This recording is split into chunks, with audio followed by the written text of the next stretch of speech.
Elle les avait abandonnés, lui et leur fille, pour se consacrer à sa carrière d'avocate. Des années plus tard, elle le regrettait. Mais avant de commencer, créons une vague de positivité. Commentez un mot qui décrit votre humeur aujourd'hui. Les murs acajou de Peterson & Associates reflétaient le soleil de fin d'après-midi de Chicago alors que Sarah Mitchell ajustait son blazer Armani sur mesure et relisait ses notes une dernière fois. À 35 ans, elle était la plus jeune associée principale de l'histoire prestigieuse du cabinet, imposant le respect dans les tribunaux de tout l'Illinois grâce à son esprit juridique acéré et son engagement indéfectible à gagner. Votre honneur, la voix de Sarah résonna, claire et assurée, dans la salle d'audience 302. Ma cliente mérite une seconde chance de reconstruire sa relation avec son fils. La juge Patricia Henley regarda par-dessus ses lunettes vers le dossier, son visage marqué révélant des décennies de combat en droit familial. Maître Mitchell, votre cliente a abandonné son enfant de 7 ans pendant 3 ans. 3 ans sans appel, sans carte d'anniversaire, ni même un cadeau de Noël. Les doigts parfaitement manucurés de Sarah se crispèrent à peine sur son bloc-notes. Les gens font des erreurs, votre honneur. Pression professionnelle, lutte personnelle. Les mères qui choisissent leur carrière plutôt que leurs enfants, coupa la juge Henley d'une voix glaciale, ne peuvent pas revenir dans la vie de leurs enfants quand cela les arrange. Ce tribunal existe pour protéger les enfants, pas pour favoriser les parents égoïstes qui placent leurs ambitions avant leur propre chair et leur sang. Le coup de marteau résonna dans la poitrine de Sarah comme un coup de feu. Affaire classée. Sa cliente sanglotait discrètement dans le fond de la salle, vaincue et brisée. Ce soir-là, Sarah était seule dans son pantouse impeccable de Lincoln Park, un verre de Bordeaux intact sur le comptoir en granit. Les paroles de la juge se répétaient en boucle dans sa tête comme un disque rayé. Les mères qui choisissent leur carrière plutôt que leurs enfants.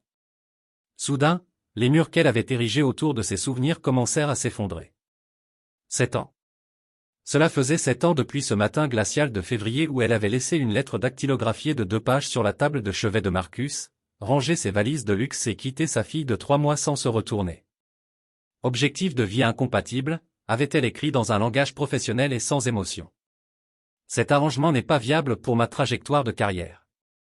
La culpabilité qu'elle avait enfouie sous des heures facturables, des victoires judiciaires et des séances de thérapie coûteuses refit surface comme un barrage qui cède. Lily aurait 7 ans maintenant, le même âge que l'enfant dans l'affaire du jour. Se demandait-elle pourquoi sa mère n'était jamais revenue? Se souvenait-elle même du visage de Sarah? Les mains de Sarah tremblaient alors qu'elle saisissait son téléphone.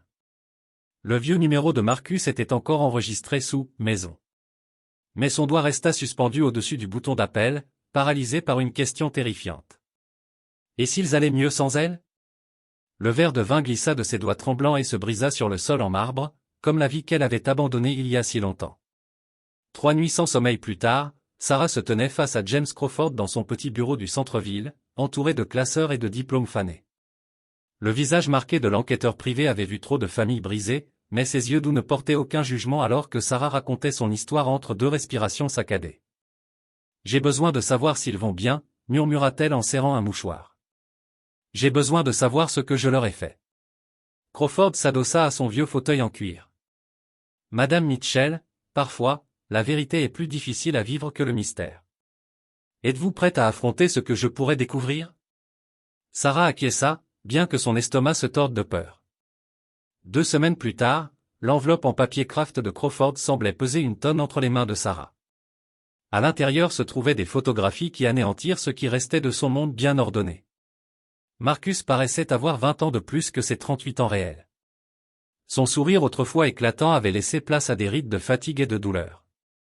Sur plusieurs photos, il s'appuyait lourdement sur une canne, ses mouvements lents et mesurés.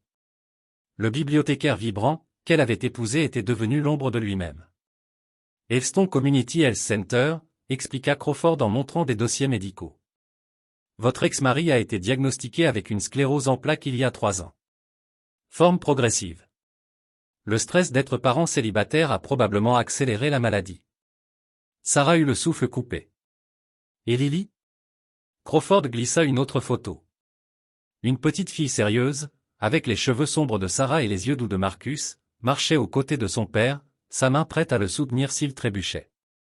Elle avait l'air d'une adulte miniature, portant des responsabilités qu'aucun enfant de 7 ans ne devrait porter.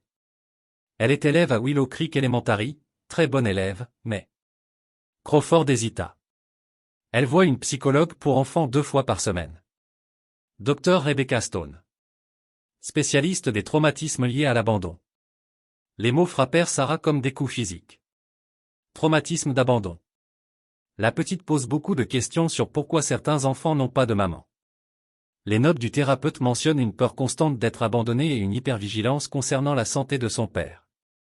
Crawford poursuivit avec détachement, mais Sarah percevait la compassion dans sa voix. Financièrement, c'est très difficile. Les allocations d'invalidité de Marcus couvrent à peine le loyer de leur appartement d'une chambre. Lily dort sur un canapé-lit dans le salon. Ils ont déménagé 3 fois ces 4 dernières années, à chaque fois pour un logement moins cher. Sarah contempla la photo de leur immeuble actuel, un petit immeuble délabré de 3 étages, peinture écaillée et marches fissurées. Rien à voir avec la maison confortable qu'ils occupaient autrefois. Ils ont déménagé pour ne pas être retrouvés, n'est-ce pas? Murmura Sarah. Crawford hocha gravement la tête. Votre mari a légalement changé de nom il y a 2 ans. De Mitchell à Henderson. Il fuyait quelqu'un. La dernière photo montrait Lily assise seule sur un banc de parc pendant que les autres enfants jouaient, observant son père se reposer à proximité. Son jeune visage marqué par l'inquiétude semblait appartenir à une personne beaucoup plus âgée. Sarah porta ses mains à sa bouche, retenant ses sanglots. Elle ne les avait pas simplement abandonnés, elle les avait détruits. Marcus était malade et épuisé. Lily suivait une thérapie pour des blessures que Sarah avait infligées. Et ils avaient passé des années à se cacher, craignant qu'elle revienne. Il y a encore une chose, dit Crawford doucement en glissant un devoir d'école sur le bureau. Lily a écrit une rédaction le mois dernier, intitulée Ma famille. Elle y écrit qu'elle espère que son père guérira, et que peut-être, un jour, elle comprendra pourquoi certaines personnes partent sans jamais revenir. Le monde parfait de Sarah s'effondra complètement. Elle comprit enfin l'ampleur des dégâts qu'elle avait causés. Mais maintenant, elle savait où ils étaient. Et il lui fallait trouver le courage d'affronter ce qu'elle avait fait. La question était, avait-elle le droit de bouleverser à nouveau leur vie? Même pour tenter de réparer. Les mains tremblantes, Sarah se tenait devant la porte bleue passée de l'appartement 2B, ses talons de marque résonnant nerveusement sur le lino craquelé du couloir. L'immeuble sentait la vieille cuisine et les rêves brisés, à des années-lumière de son pantouse étincelant. Elle avait répété ce moment une centaine de fois durant le trajet vers Eveston, mais maintenant, tous les mots soigneusement préparés s'étaient envolés. Prenant une grande inspiration, elle appuya sur la sonnette. Silence. Puis des pas lents, hésitants, s'approchèrent de l'intérieur. Le cœur de Sarah battait à tout rompre dans sa poitrine alors qu'elle entendait le frottement doux de quelqu'un s'appuyant contre la porte. « Qui est-ce » demanda la voix prudente de Marcus, étouffée par le bois. Sarah ferma les yeux, rassemblant chaque once de courage qu'elle possédait. « C'est Sarah. » Le silence qui suivit fut assourdissant. Elle pouvait presque entendre le choc de Marcus résonner à travers les murs minces. De longues secondes s'écoulèrent avant qu'il ne parle de nouveau. Et lorsqu'il le fit, sa voix tremblait de rage contenue. « 7 ans, Sarah. » Chaque mot était mesuré, précis, comme des balles tirées à travers la porte. 7 ans sans un mot. Pas un appel, pas une lettre, même pas une seule question pour savoir si ta fille était vivante ou morte. Marcus, s'il te plaît. Non. Sa voix se brisa sous l'émotion. Tu n'as pas le droit de me supplier. Tu n'as pas le droit de débarquer ici après 7 ans et d'attendre quoi que ce soit de nous. Sarah posa ses paumes contre la porte, désespérée de se rapprocher de l'homme qu'elle avait brisé. Je sais que je n'ai aucun droit d'être ici, mais je dois expliquer. Expliquer quoi? Ricana Marcus avec amertume, son rire résonnant dans le couloir. Que tu as décidé qu'un bébé de 3 mois et un mari qui t'aimait ne valaient pas la peine de rester? Que tu as rédigé notre divorce comme un contrat d'affaires et disparu? Les larmes coulaient sur le visage de Sarah alors qu'elle entendait la douleur qu'elle avait causée dans chaque syllabe. J'ai fait une erreur terrible. La pire erreur de ma vie. S'il te plaît, juste 5 minutes. Laisse-moi la voir. Laisse-moi voir Lily. Ne prononce même pas son nom. La voix de Marcus devint glaciale. Tu as perdu le droit de dire son nom le jour où tu as franchi cette porte. Sarah s'effondra contre le mur du couloir. Son tailleur couteau froissé, son calme totalement détruit. J'avais peur, Marcus. J'étais jeune, égoïste et terrifié à l'idée de me perdre. Eh bien, félicitations, coupa Marcus froidement. Tu t'es trouvé. J'espère que ça en valait la peine. Le son de petits pas résonna depuis l'intérieur de l'appartement, et Sarah retint son souffle lorsqu'elle entendit la voix qu'elle avait tant rêvé d'entendre. Innocente. Curieuse. Totalement inconsciente de la conversation dévastatrice qui se déroulait à quelques pas de là. Papa, qui est à la porte? Sarah pressa son oreille contre le bois, avide de saisir chaque mot de la fille qu'elle avait abandonnée. La voix de Marcus s'adoucit immédiatement, se transformant de colère amère en protection tendre. Personne d'important, ma chérie. Juste quelqu'un qui était perdu et avait besoin d'indications. Tu l'as aidé à trouver son chemin? J'ai essayé, mon cœur. Parfois, les gens doivent trouver leur propre chemin. Cette réponse détachée personne d'important transperça Sarah comme un couteau plus tranchant que le marteau d'un juge. Elle glissa contre le mur jusqu'à s'asseoir sur le sol sale, sanglotant doucement en écoutant leurs pas s'éloigner dans l'appartement. La voix de Marcus revint à la porte, basse et définitive. Tu as fait ton choix il y a 7 ans, Sarah. Vis avec. Et ne reviens plus jamais ici. Sarah resta sur ce sol bien après que l'appartement soit retombé dans le silence, comprenant enfin que certaines portes, une fois fermées, ne se rouvrent jamais. Mais elle savait aussi, avec une clarté dévastatrice, qu'elle ne pouvait pas repartir. Pas cette fois. L'obsession commença le lendemain matin. Sarah était assise dans sa BMW, garée en face de Willow Creek Elementary, à 7h45, le cœur battant alors qu'elle attendait. Elle avait appelé pour dire qu'elle était malade, une première dans toute sa carrière, troqué ses tailleurs contre un jean et une casquette de baseball, se sentant comme une criminelle traquant sa propre famille. Quand Marcus et Lily sortirent de leur immeuble, Sarah eut le souffle coupé. Marcus marchait lentement, sa jambe droite traînant légèrement à chaque pas. Lily marchait patiemment à ses côtés, son petit sac à dos rebondissant alors qu'elle raccourcissait son pas naturel pour s'adapter à celui, laborieux, de son père. « Prends ton temps, papa, » dit Lily en passant près de la voiture de Sarah.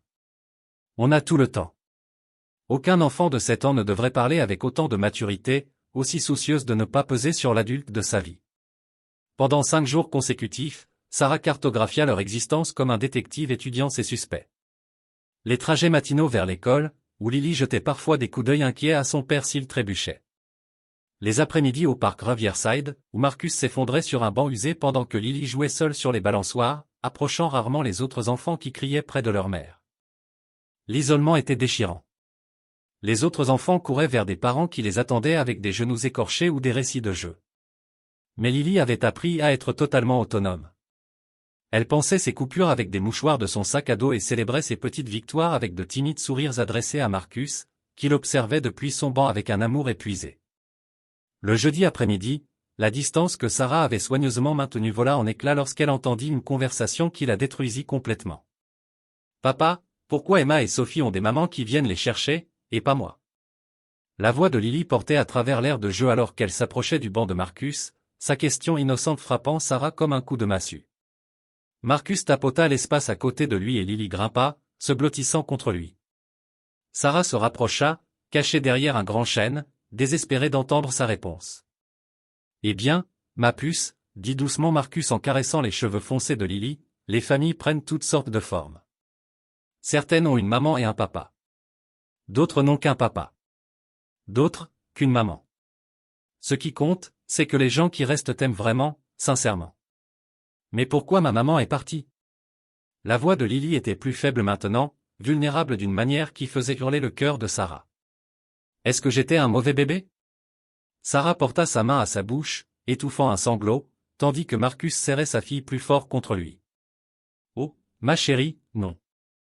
Tu étais le bébé le plus parfait, le plus magnifique du monde. » Parfois, Marcus s'interrompit, peinant à expliquer l'inexplicable. Parfois, les adultes prennent des décisions qui n'ont rien à voir avec leurs enfants. Le départ de ta maman n'avait rien à voir avec toi. Tu es incroyable, intelligente, gentille, et n'importe quelle maman aurait de la chance de t'avoir. Tu crois qu'elle pense à moi, parfois ? La question innocente faillit mettre Sarah à genoux derrière l'arbre. Marcus resta silencieux un long moment avant de répondre. Je pense que parfois, les gens s'en vont parce qu'ils sont confus sur ce qui compte vraiment. Mais ça ne veut pas dire que tu n'es pas spéciale. Tu es la fille la plus spéciale de tout mon monde. Lily sembla satisfaite de cette réponse, mais Sarah pouvait voir les traces que son abandon avait laissées dans l'âme de sa fille. Lily avait passé 7 ans à croire qu'elle n'était, d'une certaine manière, pas digne de l'amour maternel, qu'il y avait quelque chose de fondamentalement mauvais en elle qui avait poussé sa mère à disparaître. Alors qu'ils rassemblaient leurs affaires pour partir, Sarah regarda Lily aider Marcus à se lever, ses petites mains le soutenant avec une aisance parfaitement maîtrisée. Ils partirent lentement. Un père et une fille qui avaient appris à être tout l'un pour l'autre, parce que Sarah leur avait montré qu'ils ne pouvaient compter sur personne d'autre. Ce soir-là, Sarah fixa son reflet dans le miroir de la salle de bain de son pantouse et vit une étrangère. Une femme qui avait eu si peur de se perdre dans la maternité qu'elle avait fini par tout perdre.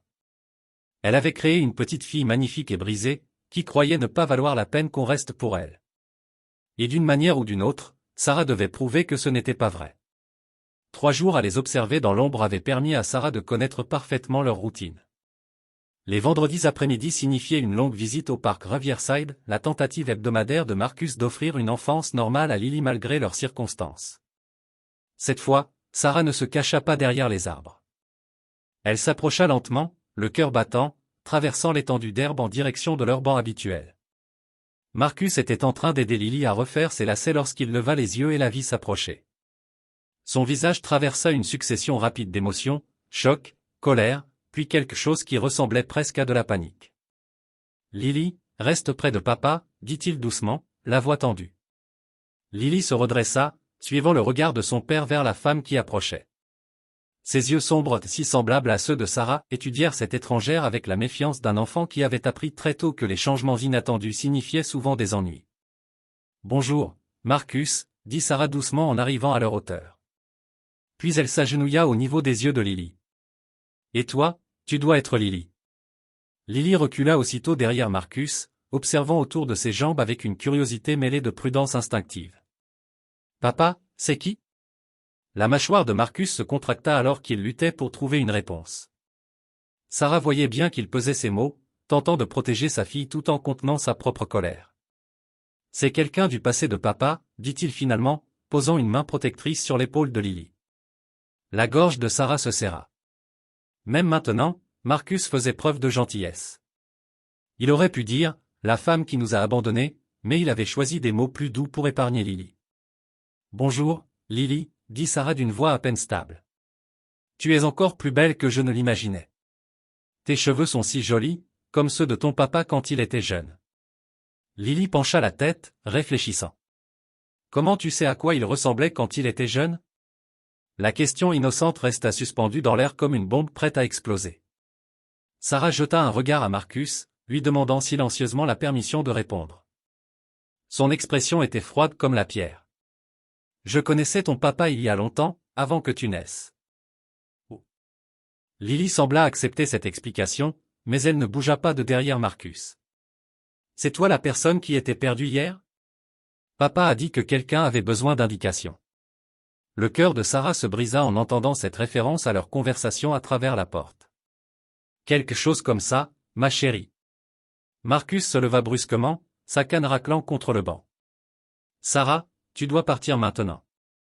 S'il te plaît, Marcus. Juste 5 minutes. Je ne demande rien d'autre. Tu as perdu le droit de demander quoi que ce soit il y a 7 ans. » Sa voix était basse mais d'un sérieux glaçant. « Lily, on rentre. » Mais Lily, avec la curiosité têtue d'une enfant de 7 ans, resta là. « Pourquoi tu es fâché, papa ? » Elle a l'air gentille.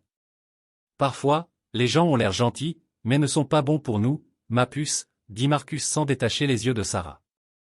Les larmes menaçaient de couler alors que Sarah observait la confusion de Lily grandir.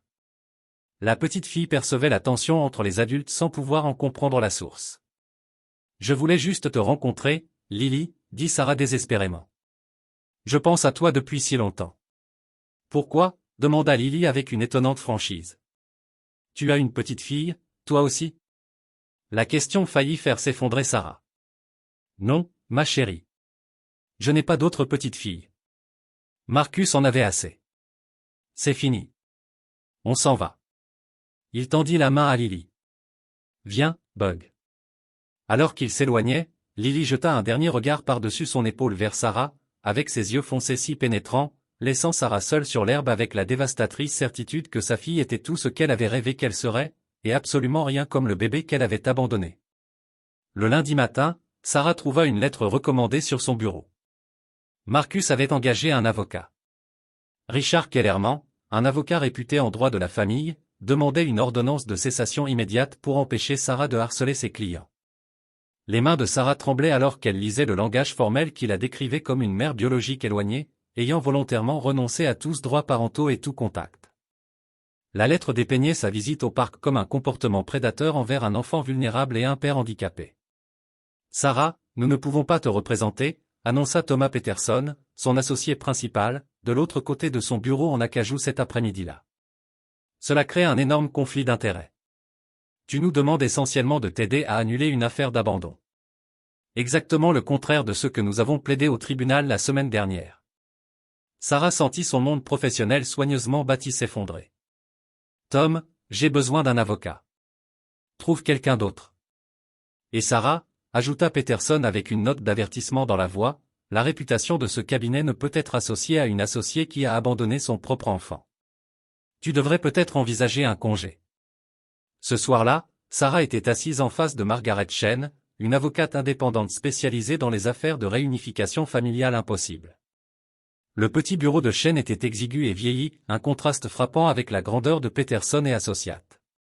Je vais être brutalement honnête avec vous, dit Chen en consultant le dossier de Sarah. Vous n'avez pratiquement aucun fondement légal. Vous avez signé l'abandon total de vos droits parentaux. Vous n'avez pas versé une seule pension alimentaire en 7 ans. Aux yeux de la loi, vous êtes une étrangère pour cette petite fille. Mais je suis toujours sa mère biologique. La biologie ne l'emporte pas sur l'abandon, Madame Mitchell. Cependant, Chen se pencha légèrement en avant. Monsieur Kellerman m'a contacté cet après-midi. Son client est prêt à envisager une rencontre supervisée. Le cœur de Sarah bondit. Il s'agit de Marcus Henderson. Il a légalement changé de nom, soit dit en passant. Il ne veut pas de bataille judiciaire. Il s'inquiète du stress que cela pourrait provoquer chez sa fille et de ses propres limitations de santé. Mais il pose des conditions. Chen fit glisser un document de l'autre côté du bureau. Une seule rencontre, d'une durée maximale d'1 heure, au cabinet du docteur Rebecca Stone. C'est la thérapeute de Lily. Le docteur Stone devra être présente durant toute la séance, et c'est elle qui déterminera si un contact futur est dans l'intérêt de l'enfant. Sarah parcourut les conditions, chaque exigence plus humiliante que la précédente. Je dois passer une évaluation psychologique pour déterminer si vous représentez un risque pour le bien-être émotionnel de l'enfant. L'évaluation inclut des tests de personnalité, une revue de votre absence de 7 ans et une analyse de vos motivations actuelles. Et si le docteur Stone juge que je suis nuisible? Le visage de Chen s'assombrit. Alors cette unique rencontre deviendra vos adieux. Marcus a été clair. Si sa fille montre le moindre signe de détresse ou de traumatisme à la suite de cette visite, vous ne serez plus jamais autorisé à entrer en contact avec elle. Sarah fixa l'accord. L'ampleur de sa situation la frappa de plein fouet. 7 ans à privilégier sa carrière avait réduit sa vie à supplier pour 1 heure, sous surveillance, avec sa propre fille. Il y a autre chose, ajouta Chen. Lily ne sait pas qui vous êtes. Marcus ne lui a jamais dit que vous étiez sa mère. Le docteur Stone pense qu'une telle révélation pourrait être traumatisante sans préparation adéquate. Donc je ne peux même pas lui dire que je suis sa mère? Pas à moins que le docteur Stone estime que c'est approprié pendant la séance. Vous pouvez rencontrer votre fille uniquement comme une vieille amie de son père. Sarah signa les documents avec des mains tremblantes, réalisant qu'elle acceptait peut-être l'heure la plus importante de sa vie et possiblement sa dernière chance de voir Lily. Le docteur Stone vous appellera cette semaine pour fixer la date de l'évaluation et de la rencontre, dit Chen alors que Sarah rassemblait son sac à main. Et Madame Mitchell, j'ai vu beaucoup de tentatives de réunification familiale. Les réussites impliquent toujours des parents prêts à placer les besoins de leur enfant avant les leurs. Êtes-vous prête à vous éloigner pour toujours si c'est ce qu'il y a de mieux pour Lily? La question suivit Sarah jusqu'à chez elle, résonnant dans son pantouse vide alors qu'elle faisait face à la terrifiante possibilité qu'aimer sa fille signifie la laisser partir. Le cabinet du docteur Rebecca Stone ressemblait plus à un salon qu'à un espace clinique, avec un éclairage doux, des fauteuils confortables et des jouets répartis ici et là dans la pièce. Sarah arriva 15 minutes en avance, les paumes moites, et reçut un dernier briefing. Lily ne sait pas pourquoi elle est ici aujourd'hui, expliqua le docteur Stone, ses yeux bienveillants scrutant Sarah avec une évaluation professionnelle. Je lui ai dit qu'elle allait rencontrer quelqu'un qui connaissait son père avant sa naissance. Rien de plus. Suivez son rythme. Laissez-la diriger l'interaction. Et souvenez-vous, il s'agit de ses besoins, pas des vôtres. Quand Marcus arriva avec Lily, la petite fille s'agrippa immédiatement à lui, ses yeux sombres balayant prudemment la pièce avant de se poser sur Sarah. Elle était encore plus belle en personne. Des traits délicats encadrés de boucles châtains. Une robe jaune qui la faisait paraître incroyablement jeune. Lily, voici Sarah, dit doucement le docteur Stone. C'est l'ami de ton papa dont je t'ai parlé. Lily observa Sarah avec l'intensité d'un enfant ayant appris à lire les émotions des adultes pour survivre. Bonjour, dit-elle poliment, mais sans s'approcher. Bonjour, ma chérie, réussit à dire Sarah, sa voix légèrement cassée. C'est un vrai bonheur de te rencontrer enfin. Marcus s'installa dans le fauteuil le plus éloigné de Sarah, gardant Lily tout près. Son visage était neutre, mais Sarah voyait la tension dans ses épaules. Sarah connaissait ton papa quand il travaillait dans la grande bibliothèque du centre-ville, poursuivit le docteur Stone, cherchant un terrain de conversation rassurant. Papa lisait des histoires à plein d'enfants, répondit Lily, s'adoucissant légèrement à ce sujet familier. C'est le meilleur lecteur d'histoire du monde entier. Je n'en doute pas, répondit Sarah en souriant, se rappelant comment Marcus lisait pour elle lorsqu'ils sortaient ensemble. Sa voix faisait vivre les personnages. Quelle est ton histoire préférée? Le petit monde de Charlotte, Charlotte S. Webb, répondit Lily sans hésitation. C'est une histoire sur l'amitié et la loyauté. Charlotte ne quitte jamais Wilbur, même quand les choses deviennent difficiles. Le commentaire innocent frappa Sarah de plein fouet. Même l'histoire préférée de Lily parlait de fidélité, et de ne pas abandonner ceux qu'on aime. C'est une histoire magnifique, dit Sarah avec émotion.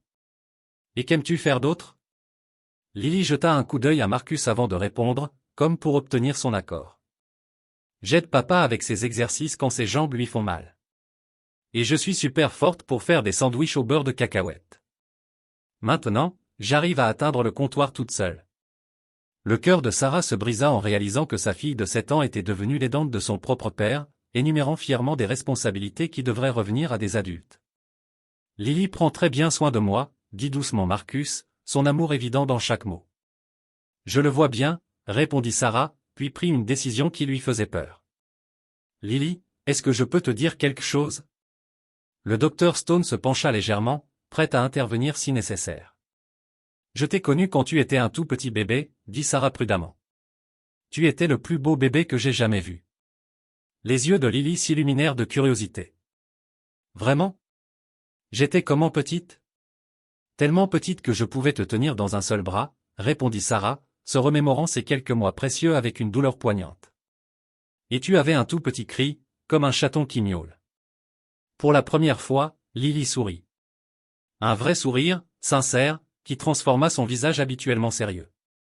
Papa dit que j'étais un bon bébé, pas capricieuse comme certains. Tu étais parfaite, chuchota Sarah, les larmes aux yeux. Mais l'expression de Lily se fit songeuse, et elle posa la question que Sarah redoutait. Si tu me connaissais quand j'étais bébé, pourquoi tu n'es jamais venu me voir quand j'ai grandi? La pièce se figea. Le docteur Stone observait attentivement, prêt à évaluer chaque mot de la réponse. Sarah lutta pour trouver des mots adaptés à l'âge de Lily. Pour expliquer l'inexplicable. Parfois, les adultes font de très mauvais choix, dit-elle enfin. Ils pensent savoir ce qui est mieux, mais ils se trompent.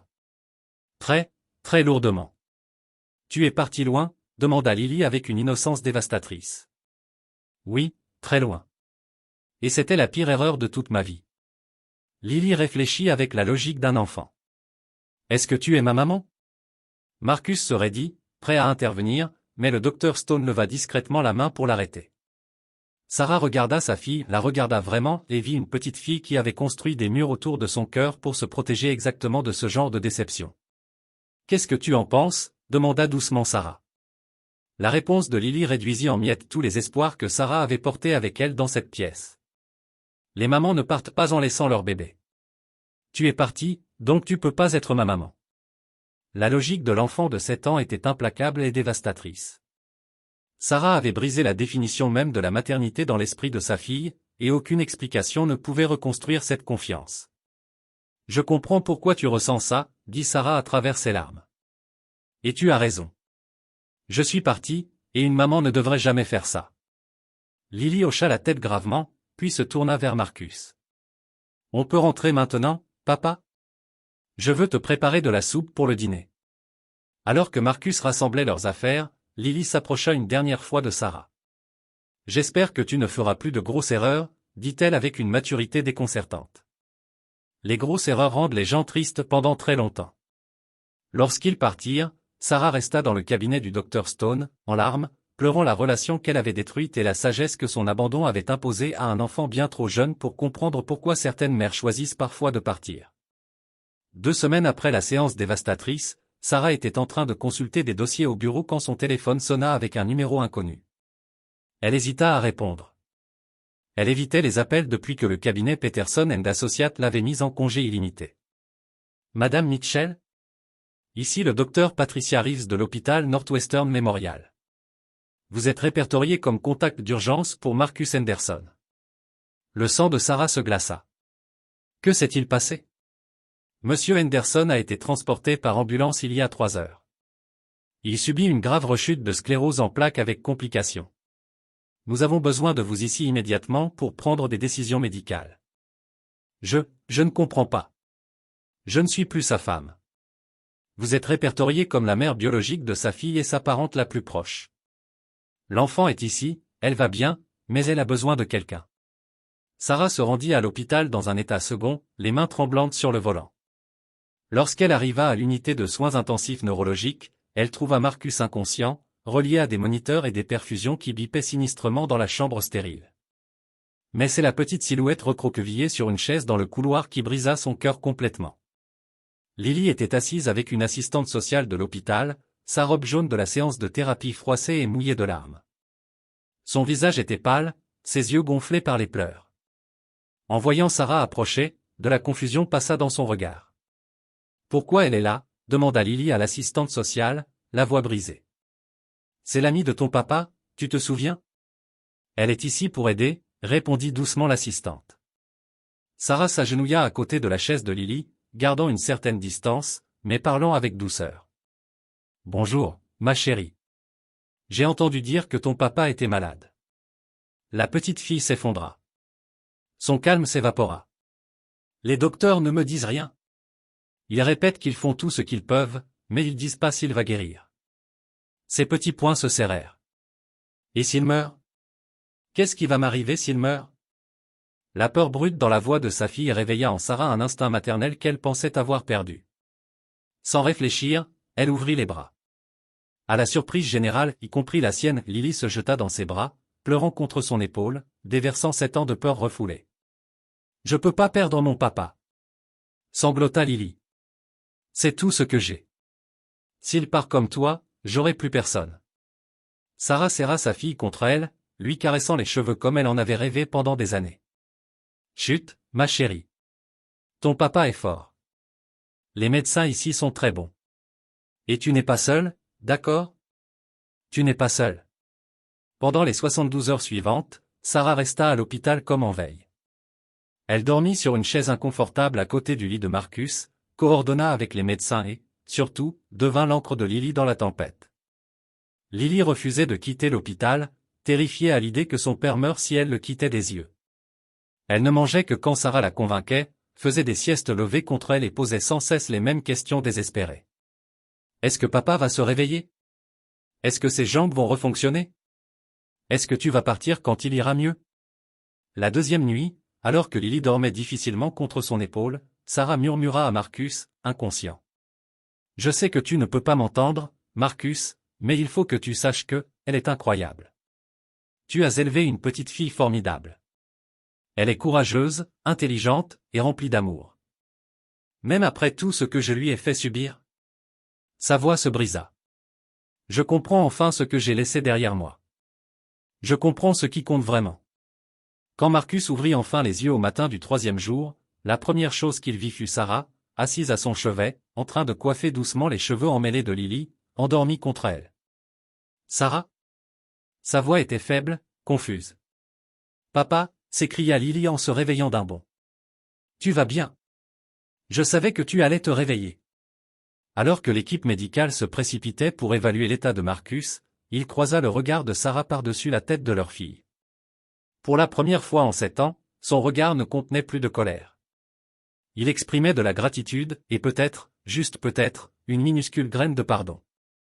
Le docteur Patricia Reeves emmena Sarah et l'assistante sociale, Madame Angela Torres, dans le couloir pendant que Lily restait collée au chevet de Marcus, lui tenant la main comme une bouée de sauvetage.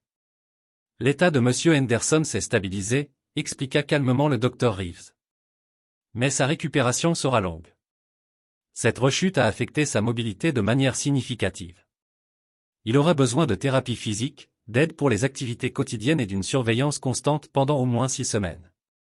Madame Torres consulta sa tablette, le front soucieux. Notre préoccupation immédiate, c'est l'enfant. Les voisins de Monsieur Henderson ont été aidants, mais ils ne peuvent pas assurer une garde de nuit prolongée.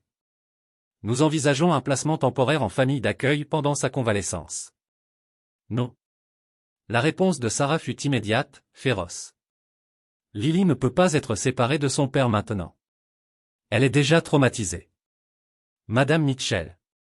Avec tout le respect que je vous dois, vous n'avez aucun droit légal pour prendre cette décision, répondit Madame Torres d'un ton professionnel. Monsieur Henderson devra faire les arrangements nécessaires. Mais leur conversation fut interrompue par la voix paniquée de Lily depuis la chambre. Papa, ils vont pas m'emmener, hein? Madame Torres regarde des papiers et parle d'un endroit temporaire. Je veux rester avec toi. Les 3 femmes retournèrent dans la chambre et trouvèrent Lily agrippée au lit d'hôpital de Marcus, son petit corps tremblant de peur. Marcus, bien que faible, avait réussi à passer son bras autour de ses épaules. Personne ne t'emmènera nulle part, Bug, dit doucement Marcus, même si Sarah pouvait voir l'épuisement dans ses yeux. On va trouver une solution. Mais Madame Torres dut être honnête. Monsieur Henderson, vous aurez besoin d'aide pour les tâches de base pendant plusieurs semaines. Lily ne peut pas être votre soignante. Elle n'a que 7 ans. Les Henderson, vos voisins, peuvent aider en journée, mais ils travaillent la nuit. Nous avons besoin d'un cadre stable pour elle. Et la sœur de mon papa, demanda Lily, désespérée. Tante Jennifer pourrait venir. Tante Jennifer habite à Seattle avec ses 3 enfants, ma chérie, répondit doucement Marcus. Et mamie Ruth ne peut pas voyager à cause de sa hanche. Sarah observa cette réalité dévastatrice s'abattre sur leur petite famille. Marcus avait construit leur vie autour d'une autosuffisance totale. Il avait voulu tellement prouver qu'il n'avait besoin de personne qu'il les avait isolés de tout système de soutien. Je pourrais le faire, dit Sarah d'une voix calme. Tous se tournèrent vers elle, surpris. Les yeux de Lily s'écarquillèrent de confusion. Je pourrais m'occuper de vous deux pendant la convalescence de Marcus, poursuivit Sarah, sa voix devenant plus assurée. J'ai des jours de congé à poser. Je pourrais rester dans votre appartement, aider au quotidien, m'occuper de Lily. Absolument pas, dit Marcus immédiatement, mais sans la fermeté habituelle. Marcus, écoute-moi. Je ne demande pas à être la mère de Lily. Je ne cherche pas à forcer un lien. Je propose simplement d'être une aide, quelqu'un pour s'assurer que Lily reste avec toi pendant que tu te rétablis. Madame Torres semblait intriguée. Madame Mitchell devra passer des vérifications d'antécédents et une évaluation du domicile. Je ferai tout ce qu'il faut, affirma Sarah. Test de dépistage, évaluation psychologique, visite supervisée, n'importe quoi. Lily regardait les adultes, tentant de comprendre. Sarah vivrait avec nous comme une babysitter? Une aide, demanda-t-elle. Quelqu'un pour s'assurer que ton papa va mieux et que tu as tout ce qu'il te faut, expliqua doucement Sarah. Marcus se redressa avec difficulté, son esprit analytique fonctionnant malgré sa faiblesse. Sarah, tu vis dans un penthouse à Lincoln Park. T'as jamais fait une lessive de ta vie.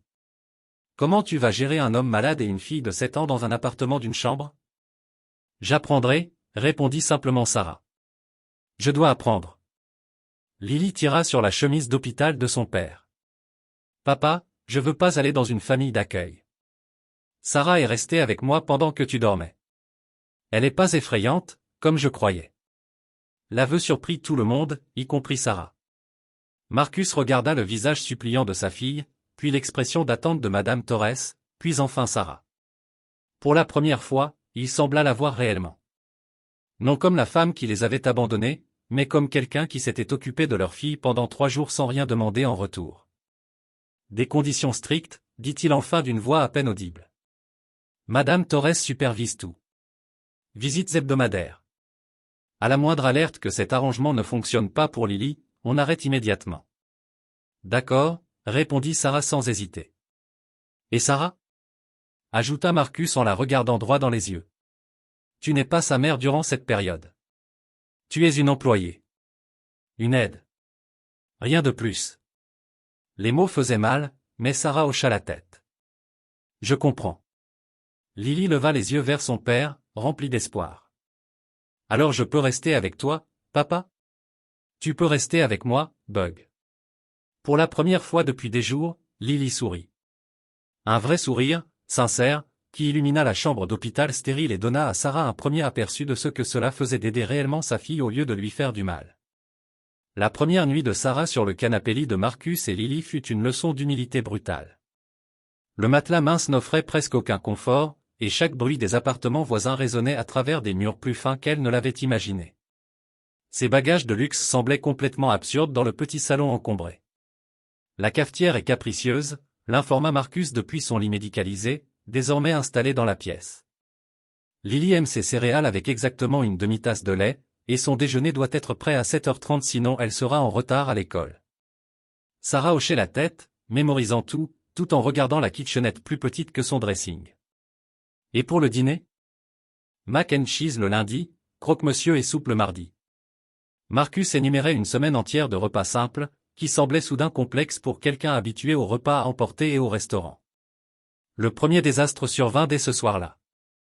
Sarah s'attaqua à la boîte de macaroni avec assurance, pensant que cela ne pouvait pas être si compliqué. 20 minutes plus tard, de la fumée envahissait l'appartement alors que les pâtes brûlées collaient au fond de la casserole noircie.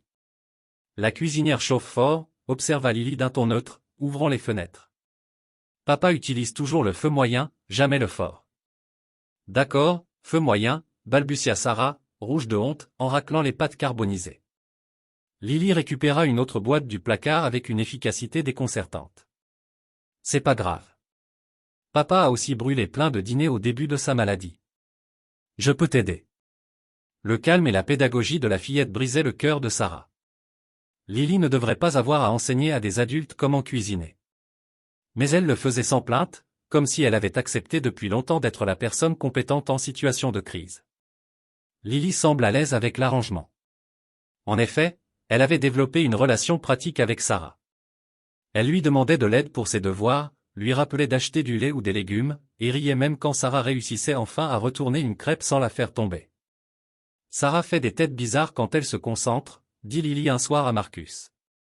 Comme ça.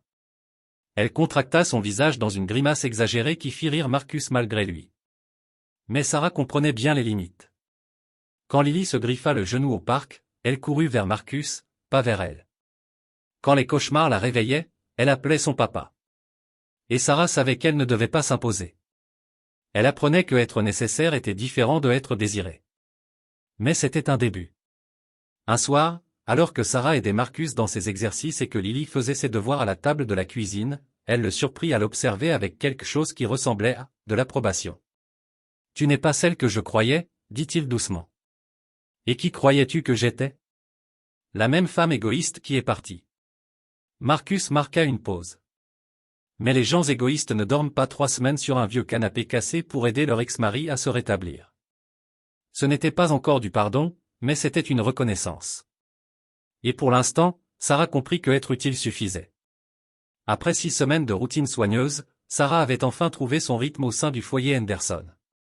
Le chaos du matin pour préparer Lily à l'école ne ressemblait plus à un champ de mine. Elle parvenait même à organiser les médicaments de Marcus sans revérifier chaque détail. « Tu as pensé au livre de la bibliothèque » remarqua Lily, surprise, en prenant son sac à dos à la porte.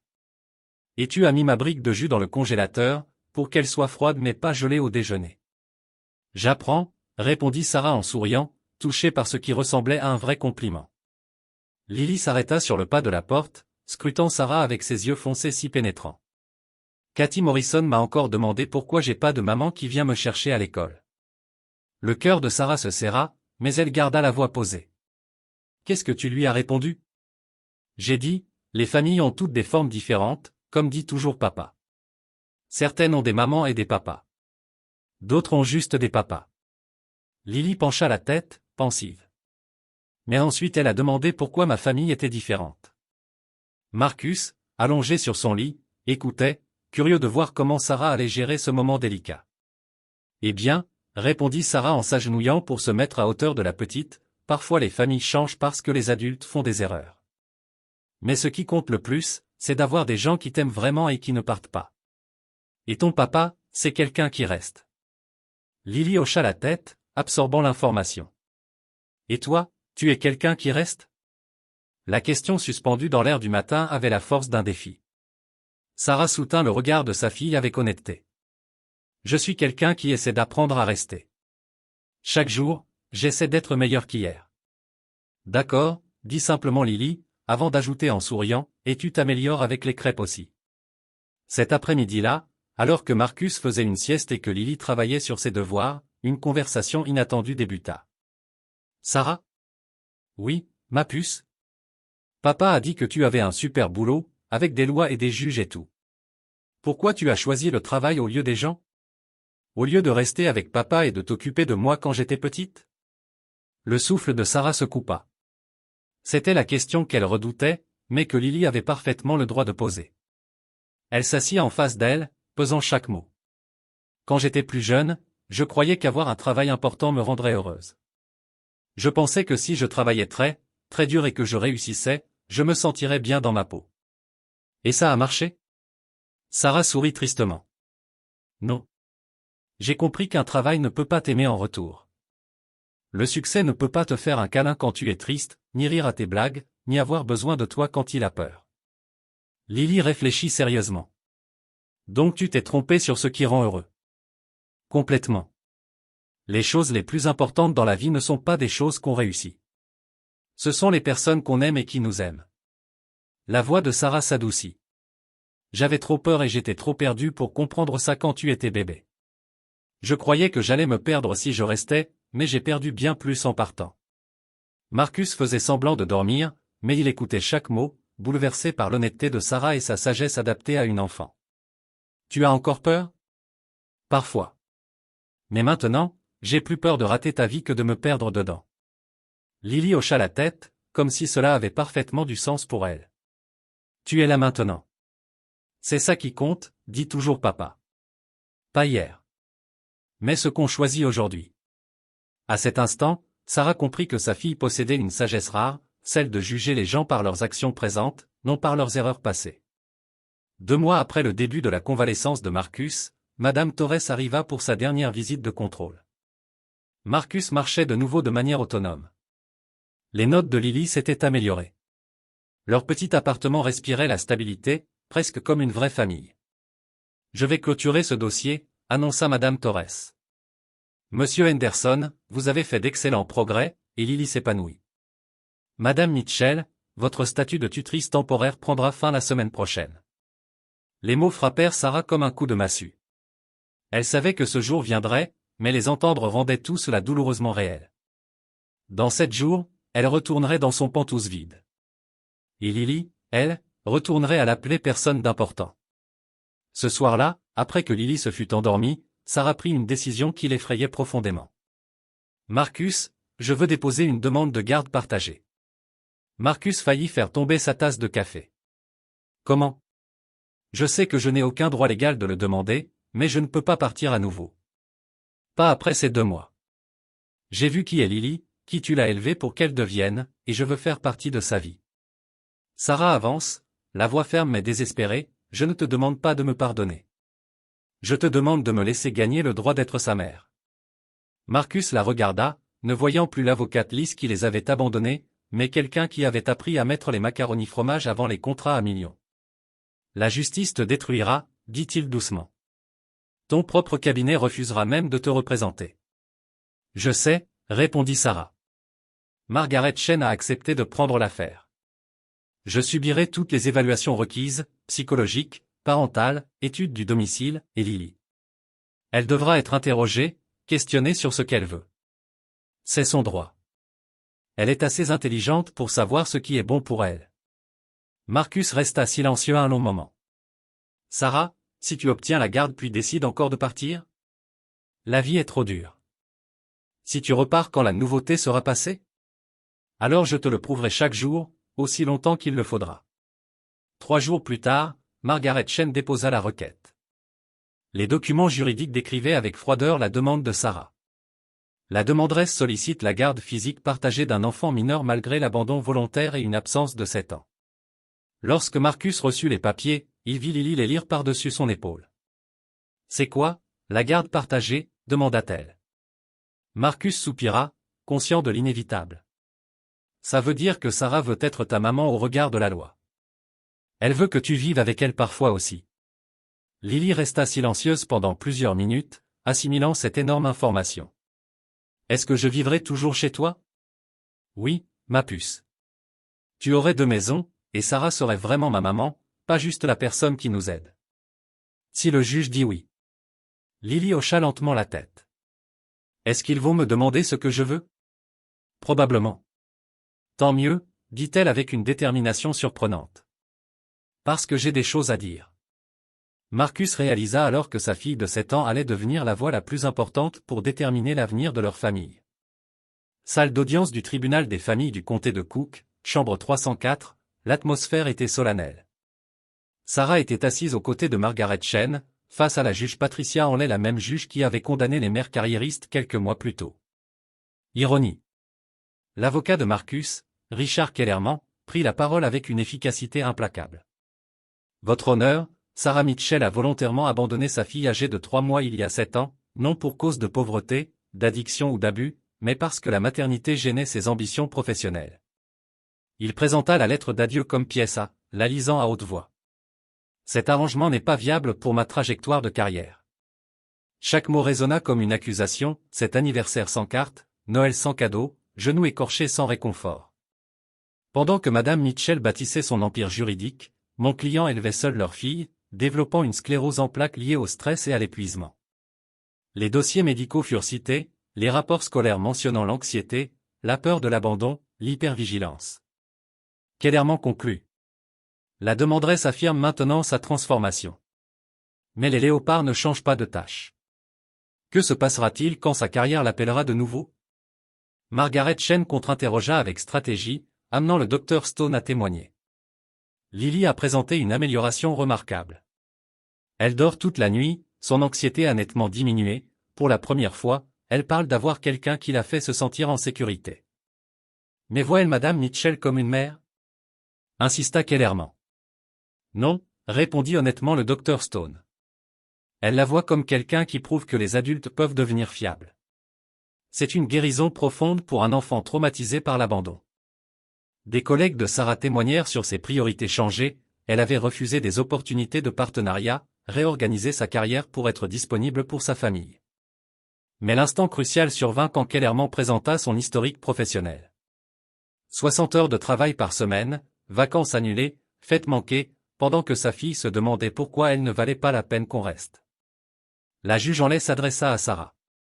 Explique pourquoi vous croyez mériter des droits que vous avez volontairement abandonnés. Sarah se leva, le cœur battant mais la voix assurée. Votre honneur, je ne mérite pas ces droits. Je demande l'opportunité de les mériter. Pendant 7 ans, j'ai cru que le succès se mesurait par les accomplissements. Je comprends maintenant que ça signifie être présente à chaque spectacle scolaire, chaque genou écorché, chaque histoire au coucher. De belles paroles, ricana Kellerman. Mais quelle garantie avez-vous que vous n'abandonnerez pas à nouveau cet enfant si la vie devient difficile? Aucune, répondit Sarah avec franchise. Je peux seulement prouver mon engagement par mes actions quotidiennes, aussi longtemps que nécessaire. Le silence régna alors que la juge Henley délibérait. 30 minutes plus tard, elle revint, impassible. Après avoir entendu l'enfant en privé, ce tribunal reconnaît que, malgré l'abandon inexcusable de Madame Mitchell, son engagement récent paraît sincère. L'enfant a expliqué qu'elle veut que Sarah continue à apprendre à rester. Le cœur de Sarah battit violemment lorsque la juge poursuivit. J'accueille une garde partagée supervisée sous conditions spécifiques, période de visite définie, thérapie familiale régulière, évaluation trimestrielle. Cette disposition subsiste tant que M. Henderson est d'accord et que l'intérêt de l'enfant est respecté. Margaret Chen serra la main de Sarah. Le marteau tomba. Ce n'était pas la réunion de contes de fées dont Sarah aurait rêvé, mais quelque chose de plus réaliste et plus dur. Un droit légal, essayer de gagner l'amour de sa fille, un jour à la fois. À l'extérieur du palais de justice, Lily attendait avec Madame Torres.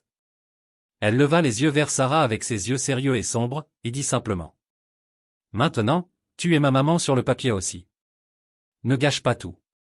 C'était à la fois une bénédiction et un avertissement. Exactement ce que Sarah méritait. 2 ans s'étaient écoulés depuis cette première rencontre dévastatrice à Riverside Park, et la transformation était remarquable. Pas dramatique ni parfaite comme dans un conte, mais discrètement profonde dans sa réalité quotidienne. Sarah se gara devant l'immeuble de Marcus. Ne se sentant plus comme une étrangère dans leur quartier, Lily, maintenant âgée de 10 ans, descendit les escaliers avec l'assurance d'une enfant qui savait exactement qui l'attendait. « Sarah, tu as pensé à mon poster pour le projet de science ?» appela Lily, son sac à dos rebondissant alors qu'elle approchait de la voiture. « Bien sûr, il est roulé dans le siège arrière avec tes notes de présentation, » répondit Sarah, admirant à quel point cette routine de récupération du mercredi était devenue naturelle. Lily monta sur le siège passager. Elle était assez grande maintenant pour s'asseoir devant et bavarda toute la route sur sa journée. La maman d'Emma a demandé si tu viendrais à la foire scientifique ce soir. Je lui ai dit oui, parce que tu viens toujours à mes trucs d'école maintenant. Tu viens toujours. Cette simple phrase remplit Sarah d'une fierté tranquille.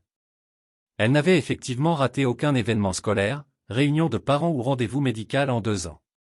Sa carrière repensée dans un cabinet de droit familial plus petit lui offrait des horaires flexibles et un véritable équilibre entre vie professionnelle et vie privée, quelque chose que son précédent poste en entreprise n'aurait jamais permis. « Comment va ton papa aujourd'hui ?» demanda Sarah en se dirigeant vers son modeste appartement de 2 chambres à Evanston.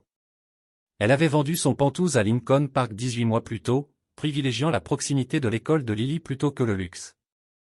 Ses jambes l'ont un peu fait souffrir ce matin, mais il a fait ses exercices. Il m'a demandé de te remercier d'avoir trouvé ce nouveau kiné. Lily boucla sa ceinture de sécurité avec aisance.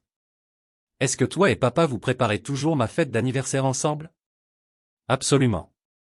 Ça sera exactement ce que tu as demandé. Rien de fancy, juste les gens qui comptent le plus pour toi. Le 10e anniversaire de Lily était devenu une étape qu'aucun d'eux n'avait anticipée, la première fête qu'elle avait demandée avec ses 2 parents présents, pas en tant que famille recomposée, mais ce qu'elle appelait « ma famille différente qui marche ». Marcus et Sarah avaient appris à naviguer la coparentalité avec respect et efficacité. Ils communiquaient sur les besoins de Lily sans ressasser leur passé. Ils assistaient ensemble aux événements scolaires, mais pas comme un couple, et prenaient des décisions en fonction de ce qui était le mieux pour leur fille. Ce n'était pas une réconciliation romantique, trop de dégâts subsistaient pour cela, mais un partenariat fonctionnel fondé sur leur amour partagé pour Lily. « Sarah ?» demanda Lily, d'un ton plus sérieux alors qu'elle montait vers l'appartement. « Je t'écoute, ma puce. Les parents de ma copine Jessica ont divorcé l'an dernier, et ils se détestent. Sa maman dit des choses horribles sur son papa, et Jessica a l'impression qu'elle doit choisir un camp. » Lily s'installa à sa place de devoir à la table de la cuisine de Sarah. « Pourquoi toi et papa, vous ne faites pas ça ?» Sarah s'arrêta en préparant le goûter de Lily, réfléchissant à sa réponse. « Parce qu'on a appris que se faire du mal ne ferait que te blesser toi. Et tu es plus importante que notre colère d'avant. Donc tu n'es plus fâché contre papa? Et lui, il n'est plus fâché contre toi? On est en paix, tous les deux. On a fait des erreurs, mais on est concentré sur le fait d'être les meilleurs parents possibles pour toi, maintenant. » Lily hocha la tête avec sérieux. « Bien, parce que j'ai besoin de vous deux. Mais je veux que vous arrêtiez de vous disputer. » Ce samedi-là, Sarah était à Riverside Park, le même parc où elle les avait approchés il y a 2 ans, suspendant de simples guirlandes au pavillon pendant que Marcus installait des chaises pliantes. Lily avait expressément demandé sa fête ici, voulant célébrer là où tout avait commencé à aller mieux. 20 enfants de la classe de Lily couraient autour du terrain de jeu tandis que leurs parents discutaient à proximité. Sarah regarda Marcus rire avec d'autres pères. Ce n'était plus l'homme isolé et épuisé qu'elle avait rencontré 2 ans plus tôt. Leur coparentalité lui avait donné le soutien dont il avait désespérément besoin. « Tu sais » dit doucement Marcus alors qu'il regardait Lily souffler ses 10 bougies sur son gâteau fait maison. « Elle devient une enfant incroyable. »« Elle a toujours été incroyable » répondit Sarah. « C'est toi qui l'as élevée pour qu'elle soit extraordinaire. »« On l'élève ensemble » corrigea doucement Marcus, au présent. C'était la première fois qu'il reconnaissait Sarah comme un parent actif plutôt que comme une visiteuse obtenant des privilèges. Cette reconnaissance signifiait tout. 5 ans s'étaient écoulés depuis que Sarah s'était tenue devant cette porte bleue fanée à Evanston, suppliant un pardon qu'elle ne méritait pas. Maintenant, assise dans son bureau de droit familial, aidant une jeune mère à gérer une procédure de garde, l'ironie n'échappait pas à Sarah. « Mademoiselle Rodriguez, je comprends que vous vous sentiez dépassée, » dit Sarah doucement à la femme en larmes en face d'elle. « Je me suis spécialisée dans les cas de réunification parce que je sais combien il est difficile de reconstruire la confiance une fois qu'elle est brisée. Mais si vous êtes vraiment engagé à changer, le tribunal le verra. » La pratique de Sarah avait évolué en quelque chose qu'elle n'avait jamais imaginé, aider les parents qui avaient fait des erreurs dévastatrices à retrouver leurs enfants. Elle était devenue une avocate de la seconde chance, non parce qu'elle croyait que tous la méritaient, mais parce qu'elle comprenait combien il était difficile de la gagner. Son téléphone vibra, un texto de Lily. « Foire scientifique ce soir à 19h. Tu seras là ? Papa amène le bon appareil photo. » Sarah sourit en tapant sa réponse. « Je ne manquerai ça pour rien. Toujours fière de toi. » À 12 ans, Lily était devenue une jeune fille réfléchie et confiante qui naviguait dans sa famille unique avec une grâce remarquable. Elle vivait principalement avec Marcus, mais passait les week-ends et les vacances chez Sarah, passant d'une maison à l'autre comme si c'était la chose la plus naturelle du monde. « Sarah vient ce soir, n'est-ce pas ?» avait demandé Lily à Marcus ce matin-là. Ce n'était plus une question née de l'insécurité, mais une simple attente. Sarah était bien là. C'est ce qu'elle faisait maintenant. Ce soir-là, Sarah arriva au collège Jefferson et trouva Marcus déjà en train d'installer son matériel photo près du projet de Lily sur les énergies renouvelables. Sa sclérose en plaques s'était stabilisée au fil des ans, grâce à de meilleurs traitements et à une réduction du stress. La coparentalité lui avait donné un peu d'air qu'il n'avait jamais eu en tant que père célibataire. « Elle est nerveuse », confia Marcus alors qu'il regardait Lily ajuster son exposition. « C'est la compétition du district. Les gagnants iront au championnat d'État. » « Elle sera brillante », répondit Sarah, sentant ce flot familier de fierté qui ne cessait de l'étonner. « Regarde comment elle explique des concepts complexes. Elle tient ça de toi. Tu as toujours su rendre tout compréhensible. » Quand Lily commença sa présentation, Sarah sentit son cœur se serrer d'émotion. Sa fille parlait avec confiance et passion, répondant aux questions des juges avec une aisance qui rappelait à Sarah la force tranquille de Marcus. C'était l'enfant qu'elle avait failli manquer complètement. Brillante, gentille, résiliente, malgré le traumatisme initial causé par Sarah. Après que Lily eut remporté la 2e place, elle serra ses 2 parents dans ses bras avec un enthousiasme égal. « On peut aller fêter ça chez Jep ? Nous 3. » Ces dîners en famille étaient devenus une tradition, non des retrouvailles romantiques entre Marcus et Sarah, mais des moments confortables centrés sur leur dévouement commun à Lily. Ils parlaient des amis de l'école, de l'intérêt naissant de Lily pour les sciences de l'environnement et de ses préoccupations sur le changement climatique global. « Je veux étudier le droit de l'environnement », annonça Lily pendant le dessert. « Utiliser le droit pour aider la planète au lieu d'aider juste les gens à gagner de l'argent. » Sarah croisa le regard de Marcus de l'autre côté de la table. Tous deux reconnurent la pique subtile envers les anciennes priorités professionnelles de Sarah. Mais ce n'était pas dit avec malveillance. Lily choisissait simplement une autre voie, influencée par la transformation des valeurs de sa mère. Plus tard, alors qu'ils se dirigeaient vers leur voiture, Lily surprit Sarah avec une demande inattendue. « Tu viendras à la journée des métiers de mon école le mois prochain ? Ils veulent que des gens parlent de différents métiers, et j'aimerais que tu expliques ce que font vraiment les avocats spécialisés en droit familial. » « Bien sûr, ma chérie.